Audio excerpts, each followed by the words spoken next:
Ladies and gentlemen, please welcome to the stage ACT President Rick Holgate and IACT Chair Dan Shenik.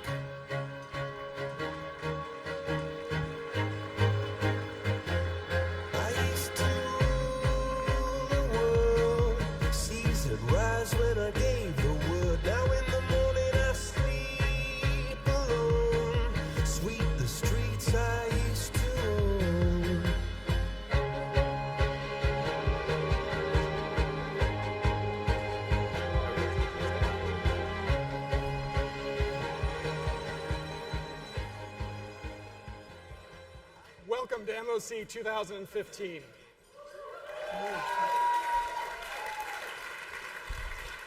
You know, it's a little ironic. This is the last public appearance that Dan and I have in our official capacities as ACT President and IACT Chair. So it's very tempting for me to wax nostalgic about all the great times we've had over the last year, but I'll spare you from that for now. I'd like to reflect a little bit more on the evolution of ACT-IACT conferences, as Ken alluded to earlier. And we've tried over the last year to transform the way we organize and deliver conferences to our community. And it really started last year at MOC 2014 here in Cambridge, Maryland, under the leadership of Sanjay Sardar and Alan Ashby, who had the courage and the creativity to think differently about the way we organize conferences.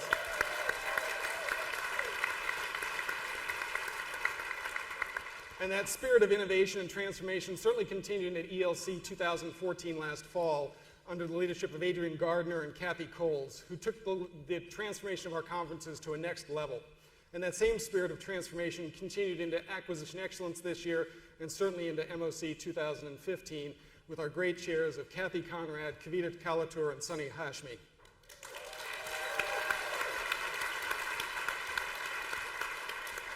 And so collectively, what we've done over the last year is break the mold of conferences. As Ken alluded to, we had a 35-year-old model for how we put on conferences.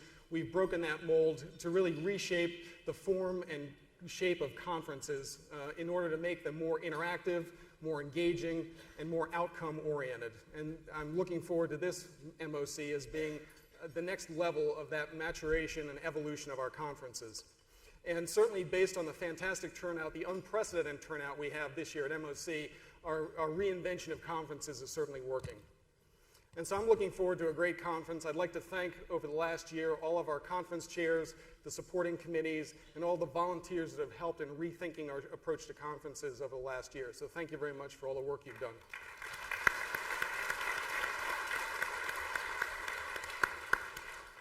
So Rick, I'd like to thank you for being such a great colleague and partner. Also, Rick is actually at the end of a 2-year term, you may remember. He's been the ACT president now for 2 years, so I think Rick deserves a special round of applause and thank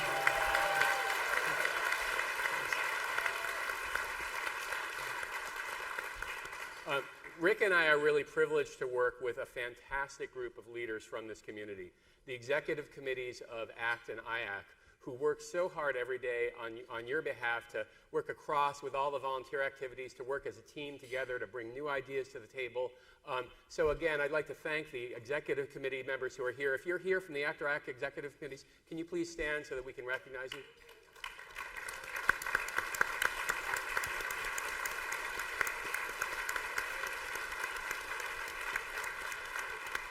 Thank you. And most importantly to all of you, and to the many hundreds, and in fact thousands, actually if you put the mailing list together, it's about 10,000, people who in some way or another touch ACT and IACT every day. And this past year, we've had a terrific year. We've had some incredible progress, some really terrific events that have contributed to government, produced some great content that has been leveraged by OMB, by the Federal CIO Council, and that progress continues, and I know will continue next year under the exceptional leadership of next year's chairs, Ted Davies and Margie Graves.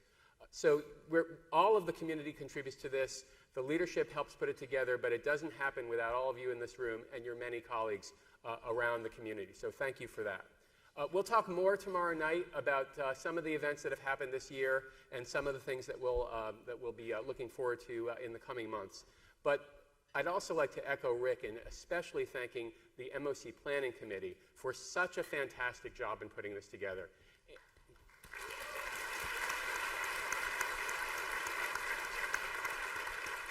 and of course, the tri-chair super team of the government chair, Kathy Conrad, the industry chair, Kavita Kalator, and the guy who went from government to industry during the conference planning, so he became the emeritus chair, Sunny Hashmi.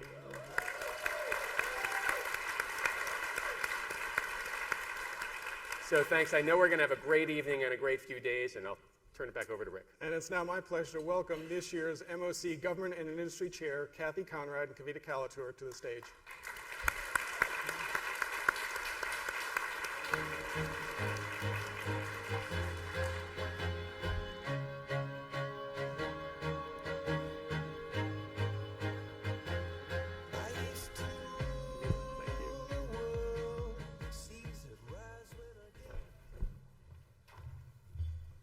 Good evening. I'm Kavita Kalatur.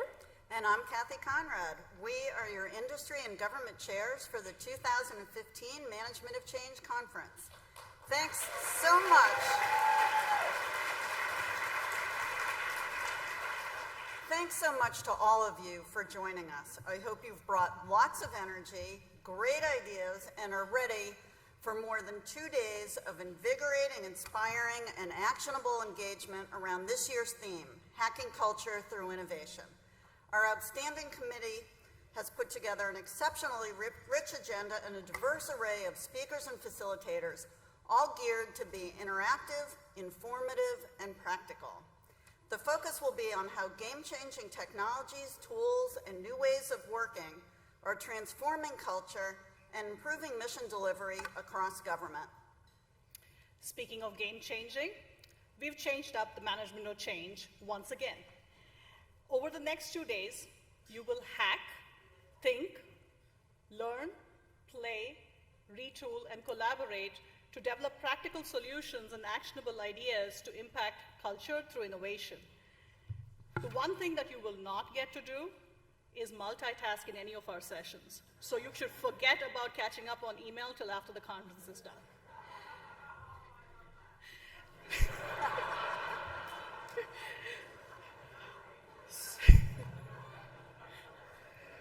So planning this conference with our exceptional team of volunteers has been a very rewarding experience. They've dedicated days, nights, weekends, bringing creativity, drive, commitment to develop very relevant content delivered in very engaging formats.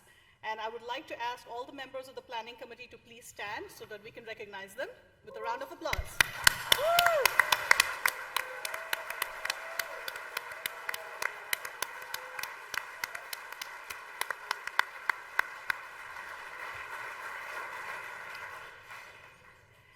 And a very special thank you to our executive committee members and our track leads who took the extra responsibility to corral everybody and get everything organized and think through stuff, work through problems. Hilary Gazzola, Steve Furman, Kendall Holbrook, Rachel Gillerlane, Olivia Klepper, Ella Fitzgerald, Paul Aninos, Monica Jones, Derry Gobardhan Singh, Fawn Freeman, Ned Williams, Chris Manus, Chad Sheridan, Brian Creswick, Jeff Wilkins, Bob Dorch, Jake Zimmerman, David Rubens, Robin Gartner, Ben Bergeson, and Christy Sanders. Thank you very much.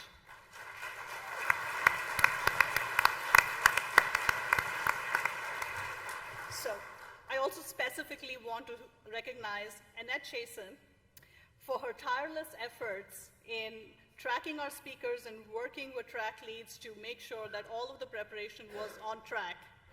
Annette, can you please stand so we can...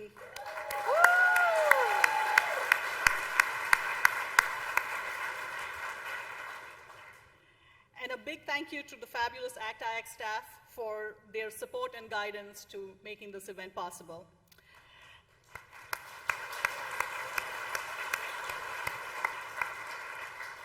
So, last but not least, I want to thank Janine Gray and Sandy Mestry for leading our outreach. They've been to... Come on, stand up. Stand up, stand up.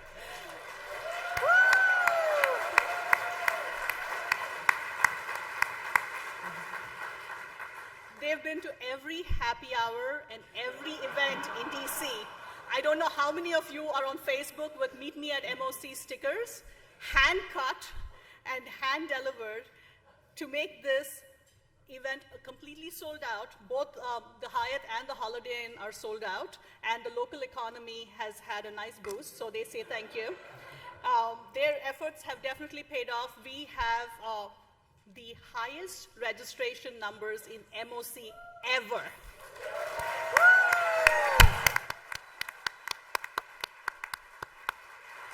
So we have over 495. We're pretty sure we're going to hit 500. If not, Jenny will make sure that we do.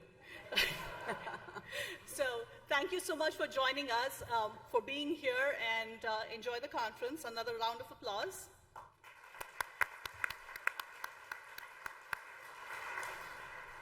I'd now like to ask Sunny to join us on stage. Sunny was, like Dan said, our co-chair when we started the planning, and when he transitioned to industry, he was kind enough to stay on as chair emeritus and to help Kathy and me see this event through. So thank you, Sunny.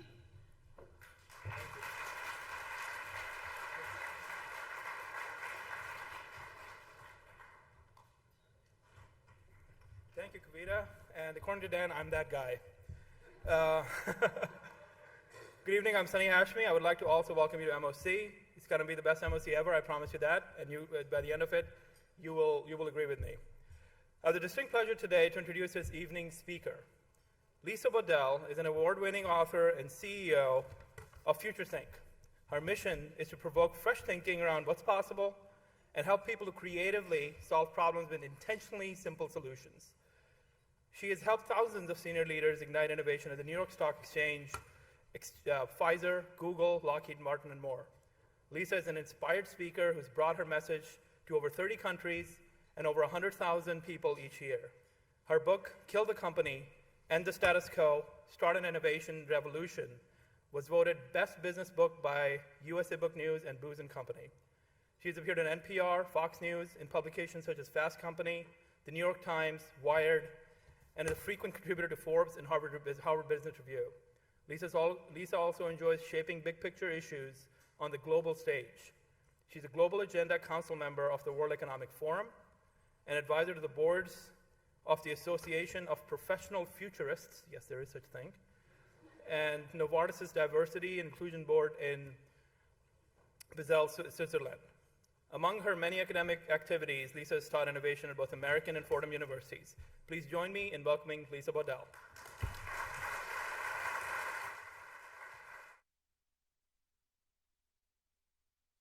That was perfect. Thank you. Okay, good evening, everybody. How is everyone? Good? All right, I'm told that this is the new kind of conference, so we're going to shake it up a little bit. Is it okay if we interact a little while together? Okay, rather than settling back in your seats, I'm going to keep you on the edge of them. Is that good? Okay, first I got to get my clicker. Let's see if I can find that first, everybody. If I have that, then I'm in good shape. Let's see if we're over here. Hold on one second. There we are. Okay, so I had a lot of fun prepping for this event. So I had several conference calls with the executive committee. And of course, one of the things I always ask them is, what are the people going to be like? What are they going to be like, right? Who are the good people? Who are the problem children? You know, the usual questions, right? And here's what they said about you. They said, these are a group of people who obviously are great at their job. They love technology. For many people, it's been, a hobby when they were little, and then growing up, it became their career. The term type A was used a lot, I will tell you that.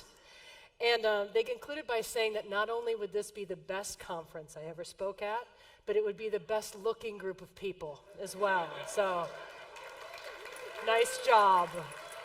Well done. No, actually what they said is, it's a group of people, this intimate group we have together, that probably has more in common than they realize. Not everyone knows each other, but they probably have a lot of things that they like, or hobbies, et cetera, that they don't even realize. Great minds think alike. And this really struck me when I was sitting here at dinner. Really, it just kind of washed over me, because I looked around the room and I thought, here's 400 plus people from all different companies and agencies. They don't know each other, but they all ordered the same thing for dinner. I mean, really, guys, I'm impressed. So I'm here to talk about change, which is a topic many people have heard of over and over again. But I want to talk to you about how you can create more space for change and innovation in either your department, your agency, or your organization. And if I can click here to one of the slides. Hold on one second. I want to start by, hold on, thank you, talking a little bit, taking a step back about change. And I'd be remiss to say that change is something easy to do. It's not. In fact, I run a change organization. I have a hard time with it, to be honest. Change is definitely a challenge. And I think that that's become, it's because it's become synonymous with complexity, particularly over the last 10-ish years, right? It's not just about doing something new or doing something different. It's about taking on more. And to be honest, with a plate that's already too full or a to-do list that's already too long, we tend to resist change, right? And as a result, we push back. And I started seeing this particularly for me about, I guess, 5-10 years ago in my own organization. And what was really interesting about that was I have a group of trainers, actually. They're really cool people. They're futurists, they're inventors, they're TED speakers, they're trained at Second City, they're cognitive psychologists. Their job is actually to go out and teach people like you how to anticipate and activate change. That's their job. And they go out all over the world to do it. But about 5 years ago, they started coming back from engagements, right? These training sessions to teach change. And they were all complaining about the exact same thing. And it was this. The very people that were bringing us in to have us teach change to their organization were the very people that were holding us back from doing it when we got there. Sound familiar? It was very, very frustrating for us. You know, it was like, the analogy I always say, it's like we were being given a box of crayons. We were told to create this new picture of the future with these teams, to draw something completely different, envision a new way forward, but only color within the lines, which is absolutely ridiculous because you already know the picture you're going to get. Why do we do this? And so this is when I really set out with my team to talk to, it ended up being over 10,000 people. And I wanted to know, what is it about change that we approach it in all the wrong ways? And here's what we found. Regardless of the country, the culture, the company, the level within the organization, we all approached it in very wrong ways. The very things that most of us put in place to help us better create change or to innovate are the very things that put a chokehold on it. Governing bodies, reports, policies, procedures, meetings, all extremely important things to do. But they cannot be the only thing that you do. And they become an excuse not to do anything at all. And I'm sure that you've experienced this as well. And so we worked with a few groups, one in defense and one in financial services. And we said, how can we approach change in all new ways? And what we found was when we want to start to do change, rather than doing more, the best thing you can do is to do less. To stop doing things first, right? To kill the things that aren't working, to get rid of, to take the weed whacker and eliminate the things that are low value, to create the space for things that are more valuable. Because if we get the work right, we get the culture right. And we don't spend enough time doing that. So how can we create change in simple ways? That's what I want to do with you tonight. Does that sound good? Okay. So I want to play a little game with you.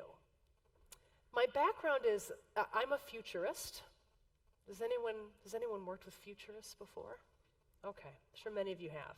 So futurists, for those that haven't worked with them, it is a studied body of thought. You can get your master's in science in it. Many of the people that work with me have taught at University of Houston Clear Lake or Manoa or Leeds, and they teach foresight, which is the structured approach to change. Change is not a straight line. It is a winding road, and you can affect the outcome. You absolutely can. So we want to help people understand possible, probable, and preferable scenarios for change. Now remember, those things are not always linked. It may be possible, but it's not preferable. But we want to help you have good signals of change. We want to help you keep your antenna up. So I want to play a game with you that we usually do in our 101 course. And it's called In the News. And here's how we play it. Basically what I'm going to do is I'm going to give you some weak signals of change in the form of stories or headlines. What I want you to do is when I read a headline, and I'll explain the story behind it. If you think that the story is true, I'm going to have you stand up out of your chairs and give me jazz hands like this, okay? If you think that the headline is false, you're going to stay seated, you're going to cross your arms, and you're going to look extremely angry, okay? Can we do it? Great. Push your chairs back. Let's get ready, okay? If you haven't worked out today, you're welcome in advance. Here we go. All right, so I'm going to ask you to flip to the slides, guys, now and keep them there because I need to be able to use the slides. Here's our first headline. Let me read it, and then I'll signal when to stay up or down. Here we go. Okay, in a pilot in Shanghai, HSBC, their private bank, right, wealth managers, they have created a team of 20 big data analysts. And their job is to replace a portion of private wealth managers. Here's what's happening. They went out and they polled their high net worth clients. And high net worth there is assets under management, 5 million and above, just like all of you, I know. And they asked them, what would you rather have, personal touch or performance in terms of money returned? All of them said performance. So they are replacing many of their wealth advisors with big data analysts. If you think this pilot is true, give me the jazz hands. Stand up out of your chairs. Woo! Wow, I got people going like this. It's really interesting. Okay, stay standing, please. Okay, people seated, look at these guys, because these are my visionaries. Thank you very much. Right? You guys are my leaders, and I love it. And you guys are wrong. Sit down.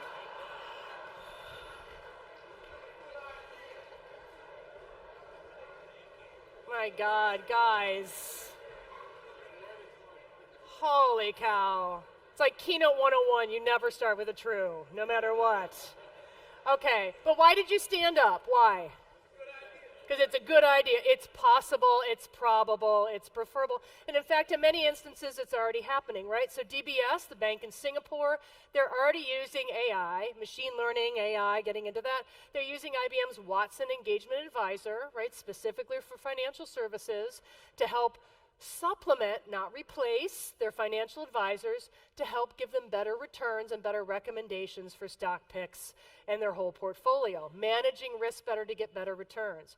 So the idea isn't to replace with machines, but to supplement, unless, of course, you are this group, this venture capital fund in Hong Kong that has elected an algorithm to their board that is now a voting member and is helping them make investment decisions. Right. Possible, probable, maybe preferable. So I'm trying to give you a continuum of just when you think it makes you a little uncomfortable, look what's going to happen. It happens. My job standing up here on stage is to do two things. It's to inspire you around what's possible, and it's to make you slightly uncomfortable. Because only when you're uncomfortable are your assumptions being challenged, and are you experiencing some kind of contrast or conflict. That's when change happens. So here's what I want you to think about for this little in the news nugget. How are you looking at data right now? How are you looking at it? And let me show you what I mean in terms of the evolution of what people think is happening and what is happening. So this is, here on the Y, you've got the competitive advantage that you can get, and here on the X is the complexity of the data. Most of us, especially if I'm sitting here talking to a bank, right, they're really at descriptive insights. They think they've moved up a little higher in the continuum, but really what they're doing is giving you a bank statement and telling you, here's what happened last month, or a product or service, or whatever company I'm talking to you about. Or they move up the chain to predictive. Here's what will happen or should happen based on past behavior. But where it's all going, right, is this prescriptive, right? If the true form of AI really comes to fruition, here it is. It's not, you know what, you didn't balance your budget last month. It's not, hey, if you keep this up, you're not going to reach your goals. It's don't buy that hamburger, you will not be able to do what you need next month. It gets that prescriptive. How far along are you moving on that continuum with your technology? So let's think about this. So in terms of being anticipative and predictive, how can you embed these technologies to create or to serve people or, within your agency, constituents in new ways? Okay. I want you to feel better about yourself, so I'm going to do another one. Is that okay? Okay. All right, here we go. Here's the next one. BMW has partnered with USC, University of Southern California, and they've created a car with over 300 sensors.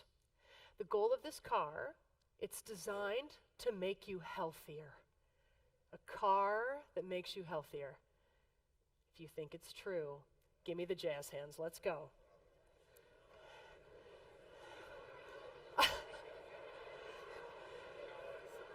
Okay.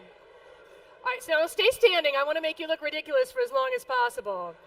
But two things are happening. Either you just want to stand up or you're thinking she can't do two falses in a row. That is what you're thinking. Let's see if it's true. It's true. Well done. Woo! Woo! Well done. Here, I'd like you to meet the car. This is Nigel. It's a Mini Cooper, right? It has over 300 sensors, and it can do many things. But just to give you some of the basics, when you get into the car, for example, it will tell you whether you have lost or gained weight since the last time that you drove it, right? I hate this car. I hate this car. You put your hands on the steering wheel, and diagnostics, I mean, this is kind of easy stuff, right? You can tell if your heart rate goes up more when you pull into your parking spot at work versus your driveway at home, and it phones your therapist, apparently. You can, if you're driving into a more polluted area, the GPS will detect this, and the GPS will reroute you to a healthier route. And it goes, and it goes, and it goes. And these are the moments, right? This is happening now. This has happened a few years ago. This is the moment where, just by way of background, we deal mostly with regulated industries. We've worked some within the government. We've also worked with defense. We've worked with pharmaceuticals, financial services. I only tell you this because, trust me, I get it. And it doesn't have to leave this room. But I get that it's harder for you than everybody else. I really do. I mean it. You operate more with handcuffs than you do with being able with open arms when it comes to change. And I believe that is absolutely true. That doesn't mean you can't change, but I know that it's harder. So the reason I give you some of these things is just to be able to tell you, I get a lot of pushback from other regulated groups too. And I always tell them, congratulations, you're like everybody else. And I don't mean that to be minimizing them, but just to say, hey, you can use it as an excuse all day long. And I'm going to tell you an excuse I got here. We work a lot with pharmaceutical companies. I'm with the CEO of one of the largest pharmaceutical companies, and we're talking about cars that make you healthier. And they sit there and they say, right, the big thing with pharmaceuticals right now is either pill or beyond the pill. Beyond the pill is the big thing with technology. They're thinking, well, our bread and butter is still really pills. Where do people take their medication? Well, they spend most of their time in the car or in transport. What if we could put our medications into a car? That'll never, until it does. And it is. And 5 years from now, your BMW is brought to you by Pfizer. These are the things that happen, right? So what does this mean? Oh my God, cars won't be cars, right? Get ready for the transportation cloud that will happen soon. There will be no reason or no cost benefit for you to own a car. There just won't. There just won't. So what will cars become? If you're a car company, get ready because you should be quaking in your boots right now. But car companies are smart. God, I love car companies because many of them are some of the smartest people I've ever met. Because they know that in the future, maybe they won't be about transportation, they'll be about mobility, maybe they'll be about logistics. You will not have a driver's license, you will get a captain's license. This will be very different than how you've driven a car in the past because you won't be driving it, and on and on and on. So this is a future's wheel, by the way. This tells you signals of change of how just one industry could totally transform itself. Wouldn't it be interesting if you did something for your agency, your group, and your company the same way, right? A little signal change becomes the next signal change, becomes the, oh my God, in the future we won't own a car, and boom, oh my gosh, this is where it goes. So what do I want you to learn from this headline? So all new business models. Now, of course, if you're an agency, this is all new approaches to how you work. What technologies are going to completely transform your organization and what you do? You may not do anything like what you're doing right now in the future, even if you're a government agency. Okay, let's give you one more. One more. Because if you haven't gotten any of them right, this is your last chance, really. I mean, come on. It's being filmed, too. Here we go. One more. I want to forget about 3D printing. Let's go to 4D printing. Okay, 4D. And here's what 4D is going to be all about. The Army, Harvard, and University of Illinois are exploring using self-assembling objects. And their goal is to help create bridges or structures that can just spring into shape. If you think it's true, give me jazz hands. Oh, now this is where everyone's like, I totally know this one. Right? The wine starts talking a little bit. Let's see if it's true. Is it true? It's absolutely true. Nice job. Well done. Drinks are on me. Drinks are on me. Okay, what does this mean? Many of you know about it, especially if you work at agencies that are using this, of course. This is where the government has it down on more than on industry. If I say this one to anyone else probably outside of this room, and I've used this example before, usually people in more traditional industries, like if I'm in pharma or banks, they'll be like, there's no way that's true, right? Well, so for those that don't know, right, 4D printing, this is using smart objects, and it can be any type of material, even like polymers that can bend one way or another in the simplest form to spring into a shape that's programmed. When it comes in contact with, it could be wind, it could be water, it could be heat, it could be something else. So, and the instance though is that it could self-assemble. And so for those that haven't seen this, I'm just going to actually ask you to roll tape. Some of you may have seen this before. It's a great video online too. This is at MIT in their self-assembling lab. And this is actually a very simple polymer that they started this experiment with way back in the day. And what it does is when it comes in contact with water, it starts to self-assemble. This is sped up to 50 times, but the idea is within a very short amount of time, a flat object or material that's been shipped can suddenly start to assemble itself and then assemble with other objects too. Pretty cool. So this is in the very basic form, right? Think of where we could take this. Yeah, very nice. I agree too. I would give it an applause. All right, but what could this mean? In the future, especially if you're governments, right, one of the things that you're competing with in the future if you're a city is, what is our role? Is it public-private partnership? Should it just be private? What should the role of a city be? Should they be more flexible in terms of structure because demographics are going to trend different types of people into mega cities than we have before, and we need different kind of infrastructure more quickly than we have right now? Could it be with 4D printed objects? These are pipes, by the way. You know, pipes bursting, I'm in New York City, right? Pipes that are over 100 years old is not uncommon. What if you could have 4D printed objects? Pipes that expand and contract to move water along when you need to, or when it's cold or hot, they won't burst, and it goes on and on and on. Or maybe it's something cool if you're a commercial products company, you're Nike, you have shoes that when you set onto certain types of turf, they spring cleats, or they know when you get right into the basketball court, suddenly, guess what? You get ankle support, so you're not going to be able to hurt yourself. And it goes and it goes and it goes. But the big thing is, this is going to transform everything. Things used to be put together by man, then machine, now materials, and they self-heal. If you're a car, you're not going to get, accidents are fine. The car will heal itself right there. Don't worry about it. Right? Assembly lines for cars, right? My dad used to run the plant for GM in Flint way back in the day. Those days are going to be gone, right? You don't need an assembly line for stuff. Just ship the materials. It'll just spring up by itself. So here's what you want to think about. If you were in this type of business, how is this going to transform different types of systems in the future? And that could be in your own office. You come to work the next day and all of a sudden all the materials are just kind of moving around on their own. You can't find your desk. So what does this mean for you? These are signals of change, big and small. Let me tell you how change happens. This will make you sound really smart at a cocktail party, I promise. So here's a little chart. And this is how, if you're a futurist, you identify change. And the big thing to take away from this is how a trend starts and how it finishes. They are never, ever, never, never, ever, never, ever the same. Never. So at the bottom of this chart, this is how aware you are of something, by the way, and how many, let's say, Google hits something gets over time. So in the bottom corner, if it's a trend, it's emerging. There's no name for it. It's the crazy person in a garage or in your meeting that is annoying you because they don't shut up with their ideas. It's an emerging idea. No one's invested yet. It's not even on the lips of anyone in government. They haven't even heard about it. And then, let me go back here. And then it's framed. GMO, social media, bloggers, really early angel investors, they're getting in on the action. And then, it's mainstream.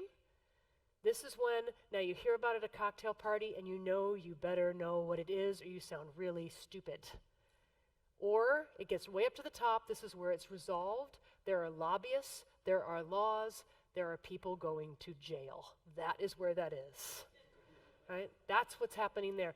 And here's how it's happening to you right now. All of you are experiencing this in one way or another with this trend. Here it goes. So at the bottom of this chart, if you can see this, in 2004, you got your Harvard Alumni Magazine, or someone went there, and they read about this thing called Face Mash, and there were a few hundred people. By the end of the year, there were 1 million people on it. And someone went into their boss and said, this is unbelievable. It wasn't called social media yet, by the way. We got to get in on this. There's this connectivity platform happening. We should check it out. And the boss said, you know, that is an amazing idea. Let's get back to work. All right, let's just focus. And then, look, here we go. It's framed. It's now called a platform. It's called social media. There's a main player. It was called MySpace, and there was an anti called Facebook. There are 6 million people on it. Now everyone's in on this thing, right? You're asking your children to show you it, basically, is what's happening here. And then, right, cover of a magazine. This is when I'm talking to millennials, I go, this is when your mom or your grandma has friended you on Facebook, right? It's over. It's over. And then the final moment up here, this is what happens. This has nothing to do with social media. This is about data and transparency. This is the Supreme Court or wherever you are in the world, your high court saying, who owns this data? Especially now when we have unstructured data or our emotions or our memories that we can plug into the cloud. There are people right now in venture capital firms and insurance companies and financial service companies that they're battling with this question. Now that people can put their unstructured thoughts into the cloud, how much are they worth? Who gets them when you die? That's where this is going. This is going to be a very big deal. Who cares? On this chart, here's what I want you to think about. Down at the bottom, this is where you're influencing all kinds of change. Congratulations. And at the top, this is where you're taking orders. Where do you play? How do you play? Especially when you're regulated. Well, there's a lot of people that actually can shake it up in regulated industries. I am purposefully not giving you government examples because I want you to look outside of yourself. And let me show you how people, how they look at the future and how they change. It's a very simple phrase I want you to remember. It doesn't matter who you are. Whoever wins the future focuses on who they're becoming. It does not matter who you are. If you cannot tell me as a leader within your group or your organization or your agency who you are, you should not be in your job. What's more important is, can you tell me who you're becoming? Who are you becoming? Because that affects who you're hiring, and that's who wins. Let me give you an example. So, your Shell. We deal with Shell. We deal with a lot of oil and energy companies. They think they have it worse than you do, right? They invest more, their risks are higher, PR issue, et cetera, et cetera. And so we talked to Shell, and they said in their own words, in many instances, they don't have to change. They have more money, their words, more money than God. Lots of money, right? There will be oil. You will all be so long dead, and we will still have oil. Don't have to change, really. However, they know that they should change competitively. So they need to go from being a company, right, that actually extracts energy to grows it. What does that mean? You don't just have chemies anymore, you have bioscientists. There are not enough of them. Because you know who they compete with for talent?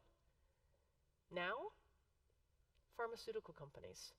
And I'm sitting in Switzerland last year, and the CEO of a pharmaceutical company comes in and he says, we just lost our first top candidate to an oil company. And this is where it goes. You have no idea who you're going to lose talent to. No idea. And then let's talk about car companies again. So a great thing for car companies is they know that some of their biggest competition is cities. Right? Demographics is destiny. That's a really good phrase to remember. Demographics is the one thing that just doesn't change. It's why everyone loves the boomers right now. I'm talking from a Western perspective, forgive me. They love the boomers. They don't care about us sad little Xers. We are a blip on the radar. No one cares about us. And then there's the millennials, right? And they're starting to pay their demographic dividend. They're getting the farm, they're getting the house, they're going to college. Their kids are going to go to college as their demographic dividend. That's why we care. They move through swaths of history. And there are only 3 ways that changes. A geological event, think meteor. A large-scale genocide, think the Holocaust and steroids, or the one that is most likely and people worry about, especially if you hear from the CDC, and that is a viral event. So, knowing that most of those things probably won't happen, demographics are what they are. And so most people are going to live in very large, very, very large mega cities. There are 9 cities in India being built right now that are built specifically to not have roads. No transportation for cars.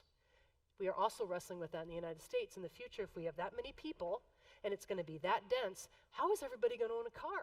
And the answer is they won't. Maybe Uber's just beating them to it, or whatever else the solution is. But the idea is, if you're Audi or BMW, you'll be about mobility. You might not even sell cars. You might not. You probably won't, actually. But maybe you'll just have pods like this that are the 5th the size of a parking spot, and you can park them like a bike. This is where it's going. Or other companies know that in the future, they've really got to figure out what they're doing. Like if you're in publishing right now, oh my God, if you know anyone in publishing, please hug them for me, okay? Right? Macmillan hired a VC, gave him $100 million and said you can only acquire companies that will put us out of business. Only companies that put us out of business. So what are these guys doing and what do you need to do? This is what we call proactive obsolescence. And you should do this from an agency perspective too, or if you're a support group that works with the government. How would you actually put yourself out of business? And let me tell you how this would work. So there's 2 things that I think you battle with. It's complexity. I think you have tremendous complexity. And I think the second thing is complacency. It's the result of that, oh, it's easier not to fight it, so let's just go with the status quo. Everybody does it. And I was working with a large, it's a multinational manufacturing company.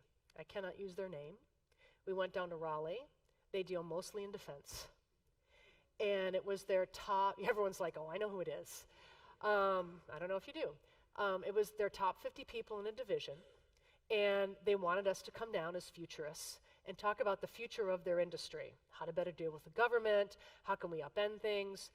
And I did the first part of the presentation, and then the rest of my team was going to follow. And I will tell you, it was one of the most embarrassing moments in my life. I started the presentation, and within 30 minutes, I knew that nobody was buying it. They hated everything coming out of my mouth. And it was in front of my team, so it was a really special moment for me, you can imagine.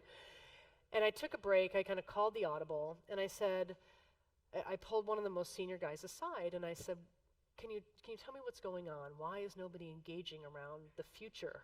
This is what you brought us here to do. And he was very kind of nonchalant about it. He said, it's not that we don't want to change, it's just that frankly, within the structure we have, we no longer believe we can affect it.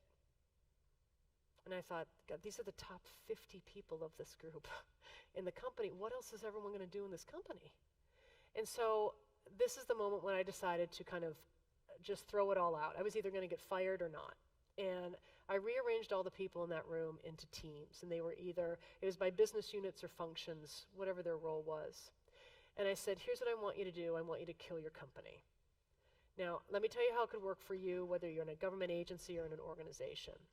Basically, I looked at each of the groups and I said, figure out within 10 minutes who your number 1 competitor is. Right? So if you're internal, like a legal department, you'll figure out if it's someone internal, or if it's in sales or something else, it's external. Frankly, if you're a government agency, it's Congress isn't going to fund you. Right? How are they going to make sure that you do not get funded? And they figured out who their competitor was, and I said, put that hat on, and I'm going to give you another 30 minutes, and I want you to put yourself out of business. And I will tell you, after 30 minutes, they wanted more time, and more time, and more time, because finally they were given this. It was an out-of-company experience, right? It was a non-political, not like strategic planning that most people do every year that just becomes about taking last year's PowerPoint and changing the date. That's really what happens there.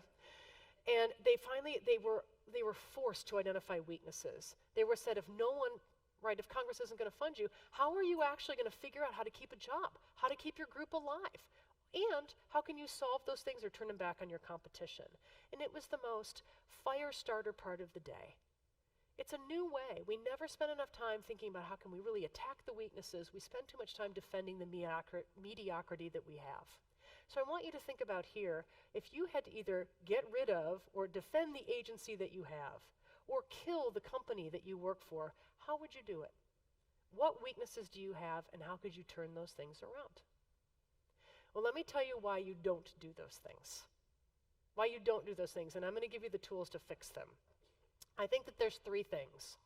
The first thing is, I think in many of your organizations, no matter if you're government or not, I think a lot of people are not leading, they're managing. In fact, I think they're professional skeptics. You can tell me more easily what is wrong with something than you can tell me what's right. And it is okay to question things, but it can't be the only thing that you do. The second thing is, I think we spend a lot of time on process, structural change. But I think I told you about the future, who you're becoming. It's about behavioral change and human resources. So you can spend all the time you want on process, please do. But someone else is going to spend it somewhere else, and they're going to win. And then the last piece is this whole doing over thinking. In fact, I think with most teams today, thinking is a daring act. It's just a daring act. There's no time to think. And I tell the story of how I sit on this advisory board at 3M. And these are some of the smartest scientists people I've ever met in my life. And they don't think they're that smart, which is what just kills me. Like, the geeks are my peeps. I just love these guys. And they are. I mean, to me, they're my heroes. And we were out one night, and I was talking. They have a neurologist that's part of this group. And we went to dinner, and I told him my conjecture about thinking being a daring act. And he just looked at me very seriously, and he said, Lisa, the brain is the most amazing organ that we have. It starts working from the very moment that we get up in the morning, and it doesn't stop until the very second that we set foot into our office. I was like, right? I know, we laugh because we're like, of course, that's true. So let me give you a little bit of science here.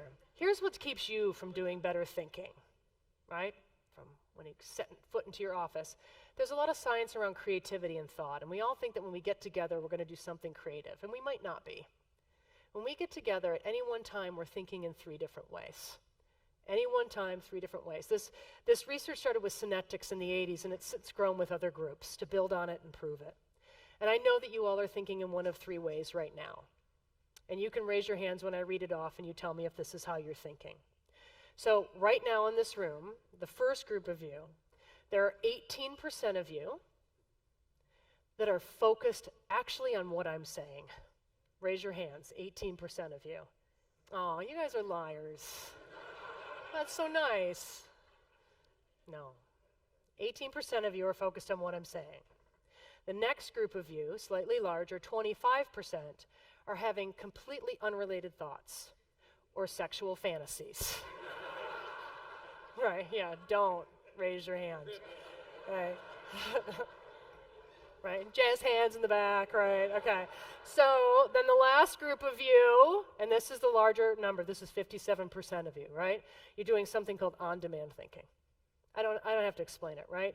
You're in and out, you're thinking like, okay, because you're not gonna be able to do it apparently for 2 more days, you're checking your email, right? You're thinking about that meeting that you have, the person you didn't call, oh my God, I gotta call my kids, right? And I'm talking, and I'm boring until I say something that you like sexual fantasy, and then you engage, and then you go out again. And the reason I say this is how we work, right? This is who we are. Right? This is who we are. And the people that work for you, this is what they do. And the important thing is to remember your teams respond to the signals that you send, the words that you use, the gestures and nonverbals, and how you react, professional skeptic, to all kinds of things. So if you are in a meeting and you always say, or hedge, or you don't like an idea even though you've told them to bring them to you, they are not going to bring you one. If you say, I want to have a really engaging brainstorm, and you sit there the whole time on your BlackBerry or whatever you're doing, they think you don't care. So what kind of thinking are you doing? The second thing is, how are you actually helping them achieve what they need? Are you doing it in complex ways, or are you doing it in simple ones? So let's talk about getting to simplicity. I really want to understand, just give me a show of hands here, how many people think they are really good at change? That's great. I usually only get like a couple people raising their hand. I'm going to give you a little quiz you can do in your head. Is that okay? All right. This is about some skills for the future. Because I was talking about who you're becoming is really important, right? You got to hire new people. Well, what kind of people are you going to hire? How do you know? There's some very, I don't want to say generic traits, but some very important behaviors you need to think about, and I'm not sure they're the ones that you have on your team. So I'm going to give you some statements, and I want you to think about when I say them, are you going to answer yes or no? There's 8 statements, so just kind of add up the yeses in your head for me, okay? If you have paper, you can do that too, but I know it's a dinner, so you don't have to. So this is going to be 8 statements, and I want to think about how many yeses can you get, okay? You guys ready? All right, here we go. Here's the first statement. People in our department or agency or our organization, they think about how to push boundaries for what's possible. They imagine how to apply trends to our work to stay ahead. Okay? They actively think about this, not like every annual report kind of thing. That's one. Number 2, our employees are very comfortable asking provocative or unsettling questions to stretch thinking. Unsettling. Number 3, our people, well, they can think on their feet when they're faced with unforeseen challenges, right? They can pivot, and they can change direction. No problem. Right? You're thinking of you and your team right now. Number 4, our employees don't give up easily on their beliefs or ideas when they encounter some kind of pushback or adversity. They see them through. And I know in a lot of your roles you get a lot of pushback. Number 5, our agency or organization is constantly looking forward to the next 5 to 10 years. We seek solutions to stay ahead, right? 5 to 10 years. Number 6, we seek to do things better than what's been done before. We push for improvement, even if what we do, it's already successful. No problem. 2 more, so you can get a score of 8, I know. We purposefully hire people with diverse backgrounds, and I don't just mean for quotas. I say this to governments and for corporations. We strive to create teams comprised of disciplines and thinking styles. And here's the last one. We look at what other agencies or organizations or leaders that are in industries adjacent or even completely different than ours, right? You look at casinos, you look at what Oprah's doing, and we try and learn from them, and we apply their best practices to our work. Now think about in your head, how many yeses did you get? And then look up here and tell me, how did you do? Okay? What do you think the average score is when I do this? Government groups, regulated, unregulated, all around the world. I can't shout it out. So 1 to 6, 10. It's 3. It's 3. Now, if I ask the same quiz, but I replace we with I push bound. What do you think the average score is then? Yeah, it's 12, okay? It's very high, right? Especially with investments banks, 15. So why do I say that? So there's this perceived gap, right? When you say this about your team, I think we tend to be a little bit more pessimistic, but I want to do this. So there's some kind of either real or imagined gap between what you think you can do and what's being held back from you. This would be really interesting, and I'm happy to make these questions available to you all for you to do this quiz with your team and see what you get in terms of the score. If you're the leader of the team, you'll always score it a little bit higher than everybody else, okay? All right, so how open to change is your organization? Let me tell you those skills that we just looked at, and I bet they're not the ones that you think. The first one was about strategic imagination. That's dreaming with purpose. The second one, that was about provocative inquiry, right? Asking the difficult questions. The third thing, agility. The fourth thing, resilience, probably the most important in my opinion. The fifth was future focused. The sixth, challenging the status quo. We don't do it enough. And the last 2 is about collaboration and then creative problem solving. What you'll want to do with your team is figure out which no's you want to turn into yeses, and if you lack those skills, how do you hire or steal or train for those skills? Okay, so what I want to do now is I want to give you some tools to turn those no's into yeses. These are simple. And the way I want to warm us up, because I have to wrap up in 5 minutes, is to get you guys up in your frontal cortex. You guys do that a lot, right? Get in your frontal cortex, is that right? You don't even know what I'm talking about, do you? Right? Totally, frontal cortex. Okay, so here's what we're going to do. How many people here, show of hands, are good at math? Oh my God. All right, wow. I did this with a CFO group. I said, how many people are good at math? Like half of the room raised their hand. Here we go. What we're going to do is we're going to add some numbers together out loud, only because I want to wake you up, right? Because you're in your food coma moment.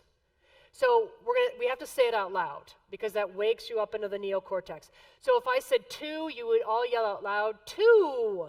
And then I would yell another number like 2. You'd add that up, and you would say, oh my God, we're going to do this. I'll start with you, and then I'll fade to the background because I've done this a few times, okay? Together out loud, the first number is 1,000. Let's add it up. Good, keep going. Excellent. Good, keep waking up. Keep waking up. Good, keep going. Good Lord, go.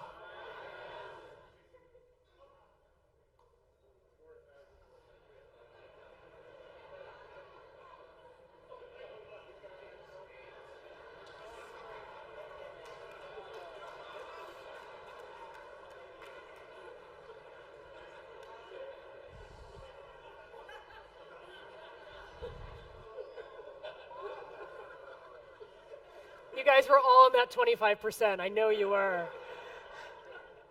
5,000. I heard 6,000. I heard it too. That's nice. What happened? What happened? And it wasn't the wine. What happened? This is a great example, guys, of what makes you great as a leader and makes you terrible as an innovator.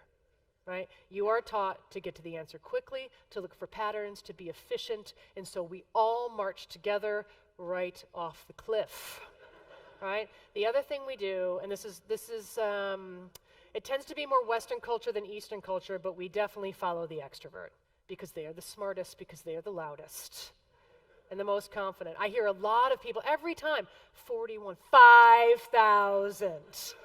You change your mind. And this is particularly interesting when you have people that work for you that are introverted, because their voice might not be heard and they may have the right answer. So, let's get you some tools. The first tool I want you guys to do when you leave here, and I'm going to give you a little bit of homework, is I want you to get better at asking questions. And there's a lot of studies that have come out. This is one of the best things when I was at the, one of the committees that I sit on, the World Economic Forum. Learning to learn is one of the big skills of the future. And being able to be more provocative is going to, in terms of your questions, is going to be critical. Why? Here's why. In the future, asking the right question is going to be more important than finding the right answer. We have machine learning, we have artificial intelligence. Google is not a search engine. It is an answer engine, isn't it? 10 years ago, when you typed into Google, what is Abraham Lincoln's birthday? It would give you pages of links that would send you to a site that would tell you the birthday. And now when you go there, it gives you first like a whole diatribe from Wikipedia, plus something else about Abe Lincoln, because it knows what you're really asking. It's an answer engine. So getting the right data isn't the problem. Are you asking the right question?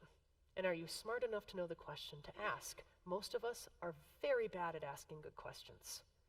That's why you get the same answers over and over again in brainstorms, because you haven't thought about the question. So here's what I mean. Most of us, when we get into a meeting, especially if you want to shake it up in your agency, and why not? You ask questions like this: who's got an idea about, or how could we improve? Oh my, I'm already asleep. Like, I'm so brain dead with those questions. What if you said instead something like this? What suffers more breakdowns? Our processes, our products, or our people? Why? Or maybe it's this: what question would you love to ask our customers or employees, but we're too scared or embarrassed to ask it? Or my favorite: you've just written a tell-all book about our agency or organization. What secrets does it reveal? So here's one for you over cocktails or on the way home, just for you. What killer question would you love to ask? Bonus points if you can tell me why you haven't asked it. Okay, here's the next one.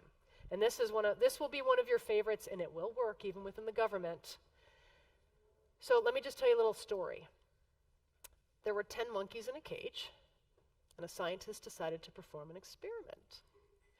And he put a banana on top of the cage. Some of you may know this story. And of course, all the monkeys, the 10 monkeys, they start trying to get up, get to the banana. One of them gets the banana.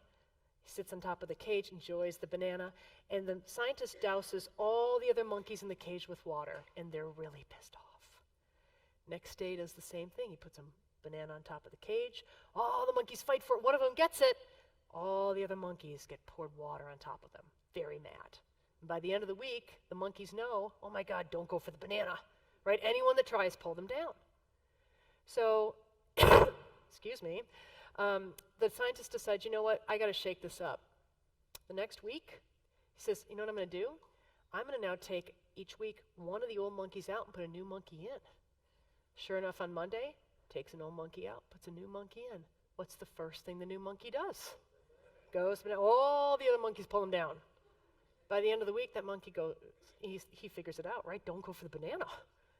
And at the end of 10 weeks, there's 10 new monkeys in that cage. None of them go for the banana. None of them know why. Right? This is what happens to all of us, right? Well, that rule's been there for a reason, right? This is why we all do it. And this is why your favorite thing is going to be called Kill a Stupid Rule. Now, someone said to me earlier, how's it going to work in the government? Here's how it's going to work. Trust me, I do this every year with my team. I know CEOs of different companies. I've done this with them, and it has been the most cathartic moment. They started Google spreadsheets on this. I know we've worked with school systems. I just did Google Ed's thing with them. They had 100,000 teachers on a webinar last week, and they all wrote me and said, I cannot wait to do this in my classroom with my students. Here's how it works. You're going to give people 15 minutes, your team, whatever, and say, what stupid rules or assumptions do we have that if we could kill them or get rid of them, you would love to do it right now? 15 minutes. Here's what will happen at the end of 15 minutes. They'll want more time. Here's the parameters, okay? Don't bitch up. Basically, within the area that you can control, that you have purview over, right, that you can start with, this is the area where you say, of the place we work in all the time, that I manage, what rules would you love to kill or change? There's red rules and green rules. Red rules are things that are industry mandated, government regulated. Do not kill these rules because you will go to jail. Do not touch those rules, okay? Everything else is fair game. And here's what you're going to find. Most of the things that people come up with will not be rules. Policies, reports, meetings, procedures, redundancies, stupid things that we do every day, cultural assumptions. I've literally had meetings where people have said, the boss stood up, he sees all the rules that people read, and he looks at some of them and goes, who told you this was a rule? We don't even spend time communicating it. So see how you could get rid of things. And by the way, if you're the boss and you do this, you're a hero. People will love you for it. So here's what I want you to think about personally. If you could kill or change any 2 rules at work, what would they be and why? What would they be and why? And here's the last thing I'll tell you. And this is something in the zeitgeist. So of course, now that I say it, now you hear it, right? That's how this goes. And this is, yeah, you've seen this, right? So we make simplicity an event, but we don't make it a habit. Why? You are at the dawn of the Chief Simplicity Officer, the simplification teams. I will tell you that I have had representatives from many companies, J&J, McNeil, Altria, P&G, other defense firms, other ones that I will tell you I'm not allowed to talk about that will go unnoticed, that have contacted us and said, you know what, we are now replacing the word innovation, because we're sick of it, with the word simplification as one of our strategic pillars. We are starting simplification teams that have mandates, metrics, roles. Their job is to look between and beyond the organization, not just to save money, not just to be able to make things simpler for people, but to be able to, they know that if they can get the work right, they can get the culture right. And having simplification teams will allow them to attract and retain better talent. How could you start a simplification effort within your company and make it stick? Who will be in charge of it? And what will their metric for success be? Why don't we do this? So my time is up, and I appreciate you listening to me, because I know it's very hard when you're settling in, not in your frontal cortex. But the thing I want to leave you with is this, is that change is a choice. You do not have to do it. And by the way, the people that work for you don't have to either. But do you want to be the one that's influencing that change or the one that's taking the orders? Change is a choice. I hope that some of these tools will help you simplify things. They'll help you start to create change. I'd love to help you do it. So if you do use some of these tools, write me. Let me know if they work, and if they don't, I'm going to help you make them work. So, thank you. I hope you have a great conference. Thank you.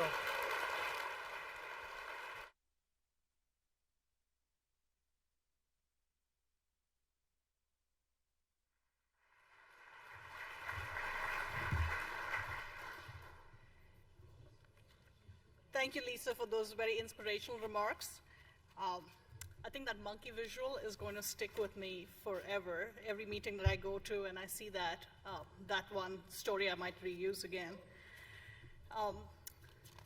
So another big round of applause for Lisa, please.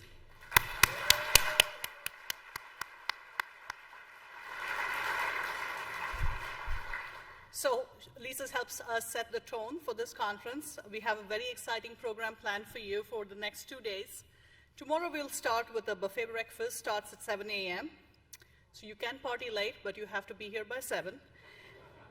The first session will start promptly at 8 a.m. You do need to wear your badge to have access to the sessions. The program, the book in your, when you registered, as well as the app, have session information, and we'll also share more details with you tomorrow. Just in terms of the program and printing and the app has the latest information, so if you don't have it, please download it. And we also want to make sure that if you've made your reservation only for Monday sessions, you do want to stay for Tuesday, because we have a very exciting outside the Beltway experience for you. So you want to check in, and I think there are still some hotel rooms if you decide to change and extend your stay. But we really want you to be here on Tuesday to hear from outside the Beltway perspective on innovation and change. On the app, you also have the Digital Ninja Survey. In case you haven't seen, some of your colleagues are wearing ninja buttons. So the alternative to being a ninja is to be a dinosaur, so you can decide. We would have made it a monkey if we had known about the example. Now, we've again changed up one more thing. That's the reception's not going to be indoors. We're actually going to take it outside. So we're going to head out to the Manor Lawn for the evening's networking event. And once you leave these rooms, ACT staff will help you, direct you to where you have to go. Thank you so much, and see you tomorrow.